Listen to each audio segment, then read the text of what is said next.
Oke, di konten ini banyak hal yang akan gue sampaikan. Ada gosip-gosip timnas Indonesia, ada akamsi versus naturalisasi, terus ada pemain yang akan datang, ada usia U20 timnas kita, ada banyak hal yang menurut gue ini sangat menarik untuk dibahas gitu. Gue mungkin akan memulainya dengan pertandingan sebelumnya si timnas U20 ini. Jadi gue selalu setiap pertandingan menanyakan analisa ke teman-teman semua di IG gue.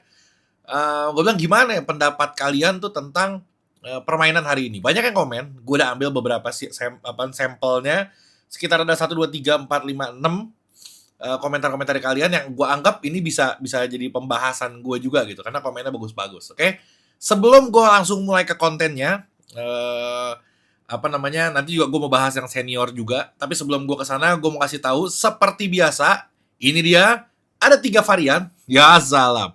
Ada Moritz, Fresca, dan ada Bernina. Ini adalah parfum yang siap mengharumkan nama baik bangsa dan akan muncul keranjang di bawah sini. Langsung kalian cek aja di situ, dibaca-baca reviewnya.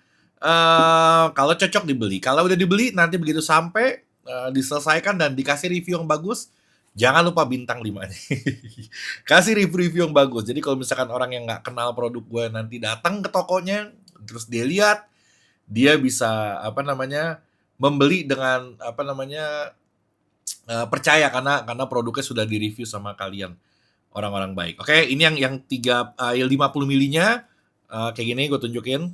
Moritz, nanti juga ada yang 30 milinya kalau nggak salah sisa yang Moritz sama yang Bernina doang. Oke, langsung dibeli. Gue mau mulai. Yang pertama gue mau bacain komentar-komentar dari apa namanya coach online kita mengenai pertandingan U20 kemarin. Jadi ada beberapa hal yang akan gue bahas. Yang pertama gue akan munculin dari Indiosha underscore. Dia bilang kayak gini. Baru kali ini deg-degan versus Timor Leste setelah beberapa tahun belakangan. Emang iya sih, dulu kita pernah sempat susah payah lawan dia, terus kita terlalu mendominasi, nggak kita anggap itu negara. Tapi sekarang kita ngelihat kok kayak kayak di pertandingan yang kemarin nih, kayak lemes amat gitu mainnya. Kayak kita bukan di level yang di atas mereka gitu. Padahal kalau gue lihat, gue saking penasaran ya, gue cek di Google populasi eh, warga Timor Leste. Kalau nggak salah cuma 1,3 juta gitu. Bahkan sama Bogor aja masih banyakkan orang di Bogor dibanding di negaranya. Kalau nggak salah ya. Jadi dikit banget gitu. Nah, ketika kita ngelawan tim yang bukan negara sepak bola, terus yang dikit jumlah orangnya, tapi kita masih agak sedikit keteteran, itu cukup menjadi apa namanya catatan sih harusnya buat timnas Indonesia. Ya kok masih levelnya masih belum yang seperti senior gitu. Itu bahan evaluasi. Oke. Yang berikutnya gue tampilin lagi dari Andro underscore hand. Dia bilang, berat kalau andalin pemain-pemain ini. Jujur kita butuh tambahan pemain diaspora. Gue sepakat banget. Memang kita kemarin juga nggak ada Welber juga. Terus Jens juga agak kesulitan. Dia bermain sendirian di depan. Bahkan dia sampai mundur-mundur ke belakang juga. Dan ya ternyata memang kita masih membutuhkan sama pemain-pemain keturunan kita yang ada di Eropa. Ternyata kita masih butuh itu. Jadi kalau misalnya orang berpendapat, kenapa pakai pemain-pemain yang ada di Eropa, kenapa nggak pemain yang di sini aja yang ada di Indonesia? Ya inilah jawabannya. Ternyata kita masih membutuhkan tenaga dari mereka. Oke, yang berikutnya Handy underscore Putra. Ini apaan, followers di Instagram gue. Jadi buat kalian yang belum follow IG gue juga follow aja. Namanya sama kayak YouTube gue, Ilan Alkatiri. Jadi di follow aja. Oke, dengan permainan seperti tadi, Indonesia berpeluang lolos, tapi apabila lolos sudah pasti jadi lumbung gol peserta di AFC U20. Benar. Karena dari segi passingnya, ketenangannya, menguasai bola, kapan harus ngumpan dan siapa teman yang harus diumpan itu sangat buruk. Jadi pengambilan keputusan mungkin yang digarisbawahi sama si Bung Hendy ini. Kita panggil dia Bung. Oke, yang berikutnya Bung Cito Bani. Nah, bener namanya Cito Bani ya? Oke, Cito Bani. Dia bilang kurang sabar mainnya, faktor fisik juga jadi jeda cuma sehari, maksud dia. Semoga segera recovery. Masuk akal. Jadi karena main selang sehari-sehari ya pasti capek lah. Harusnya di pertandingan pertama kita udah unggul banyak, kalau nggak salah sampai 4 gol. Ya udah gitu, apa, cadangin aja pemain-pemain kayak Donitri, terus kayak Vigo. Sorry, kayak Donitri, kayak Jens, ganti aja dulu gitu. Belakangnya juga ganti-gantian. Mau ngapain, udah menang juga. supaya nanti di pertandingan keduanya lebih fit. Nah ini main dari awal sampai habis pergantian cuma 2-3 orang ya, sayang gitu. Nanti ketika kita harus melawan Yaman besok di hari gue bikin sekarang, takutnya malah kita yang kecapean. Oke, yang berikutnya dari Bung Tony Fardiansyah. Dia bilang kayak gini, lini tengah amat terasa hampa. Ya salah. Dengan absennya pemain kreatif. Oh iya, seperti Caviator dan Welber. Welber itu terakhir-terakhir sama Indra Safri itu dimainin di tengah sebenarnya dia. Dan ternyata cocok banget. Ketika dia main di tengah itu dia bisa menjalankan perannya itu dengan sangat baik dibanding dia main di bek kanan. Jadi dia sebenarnya cocok di tengah. Tapi karena dia nggak bisa main, karena Sao Paulo-nya ternyata lolos di luar target mereka, jadi dia dipertahankan dan dia nggak bisa ngebela timnas Indonesia. Oke, ini kayaknya terakhir. Oh sorry, ada 2 lagi. Dari si Bung Setio Nugroho underscore AWY. Sirkulasi Sapri. Aduh, gak apa-apa. Kita bacain. Ini hak berbicara, dilindungi negara. Sirkulasi Sapri. Level performa seperti ini berat bersaing di level Asia. Beruntung timnas di grup ringan, iya kita ngelawannya mungkin yang paling berat Yaman. Yaman juga sebenarnya harusnya ringan. Yaman itu adalah negara nenek moyang gue sebenarnya, tapi gue belum pernah ke sono. Gue lahir besar di sini di Indonesia. Oke. Terus beruntung timnas di grup ringan dan jadi tuan rumah. Nah itulah khas Sapri, lebih hoki dari pelatih timnas sebelumnya. Oke lah, itu pendapat orang, kita hargai. Yang berikutnya dari susah namanya. Kebobolan oleh Timor Leste itu sesuatu yang nggak masuk akal. Level senior udah naik tapi usia mudanya masih susah payah lawan Timor Leste. Masuk akal, komentar-komentarnya cukup keren bagi gue, dan mau dia komentar baik, mau dia komentar buruk, ya dia mempunyai hak untuk berkomentar. Jadi ya nggak apa-apa, gue berusaha untuk mewadahi mereka dan gue berusaha untuk menyampaikan lewat video gue. Mudah-mudahan terdengar. Kalau gue nyampein lewat video yang ditonton agak lumayan banyak orang nggak terdengar juga, apalagi mereka yang cuma komen di Instagram gue. Jadi gue sedikit membantu untuk menyuarakan aspirasi dari teman-teman untuk kebaikan timnas Indonesia pastinya. Oke, yang berikutnya Mas Hilgers sama Eliano kemungkinan besar masih belum tahu, tapi kemungkinan besar bisa bermain nanti di bulan Oktober. Tapi gue nggak yakin 100%. Cuman kemungkinan bisa. Dan dia akan segera diambil sumpahnya. Gak tahu ada perubahan apa enggak, tapi terakhir gue denger diambil sumpahnya nggak di Indonesia, di sana karena jadwal sangat padat. Jadi ngambil sumpahnya di Belanda. Ya bisa juga gitu, karena pernah dilakukan sama beberapa negara juga hal-hal seperti ini. Jadi bukan yang, kalau menurut Pak Erick Thohir, bukan hal yang istimewa, bukan hal yang spesial. Jadi nggak dianak emaskan. Ya memang ini nggak pemain bola pun bisa dilakukan gitu. Oke. Terus selain kedua orang yang luar biasa ini, apalagi Mas Hilgers, dia berusaha ngajarin kita nyebut namanya gitu.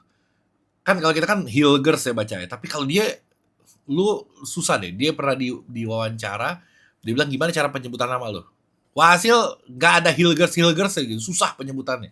Jadi kita si Mes aja manggilnya supaya kagak ribet. Oke. Selain dia berdua, ada bocoran pemain lain kata Arya di podcast Sport 77 kok nggak salah.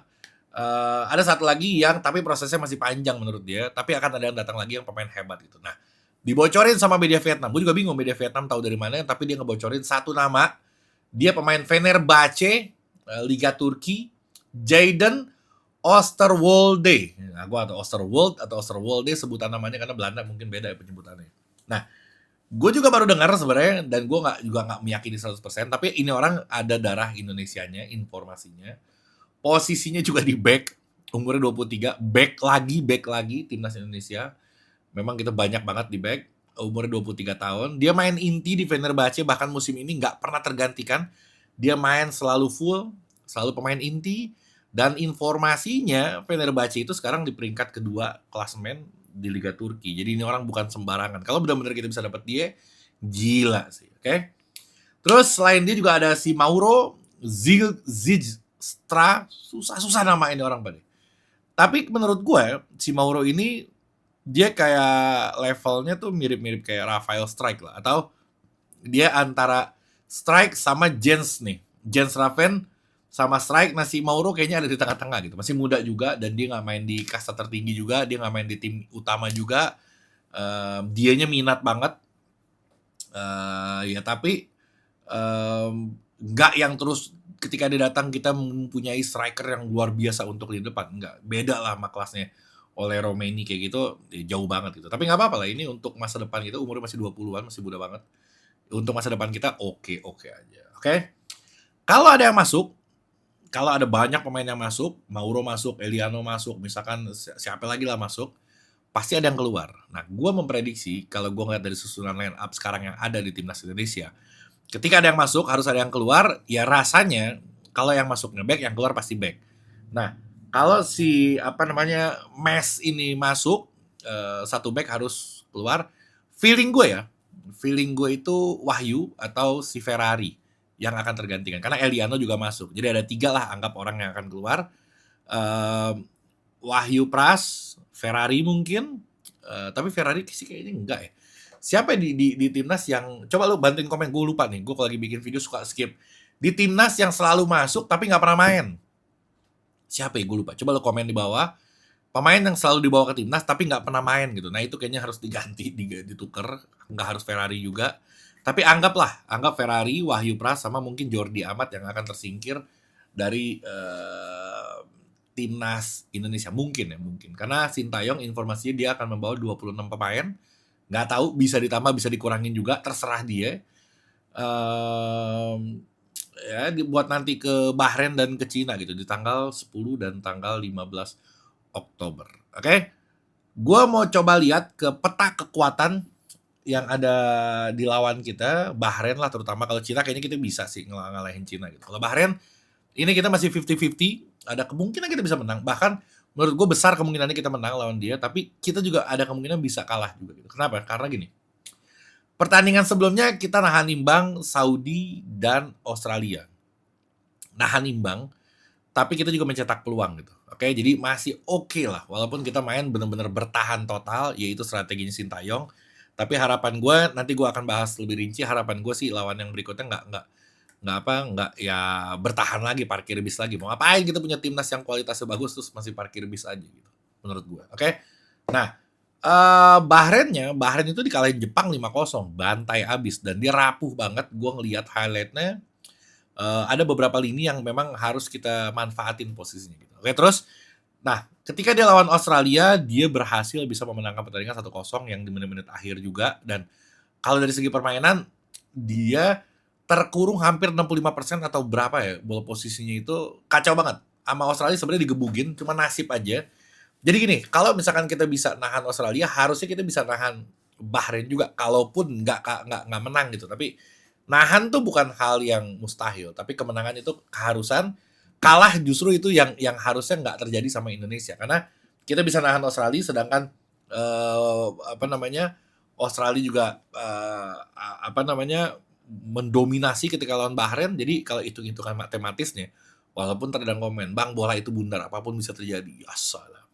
Tapi benar juga, apapun bisa terjadi. Tapi kalau kita ngitung-ngitung dari statistik dan lain-lain, ada kemungkinan kita bisa menang lawan Bahrain. Lawan Cina besar kemungkinan kita. Lawan Bahrain ya 70% kita bisa menang. Tapi kalau kalah kita hampir kayaknya enggak gitu. Minimal tuh seri kita lawan si Bahrain. Oke.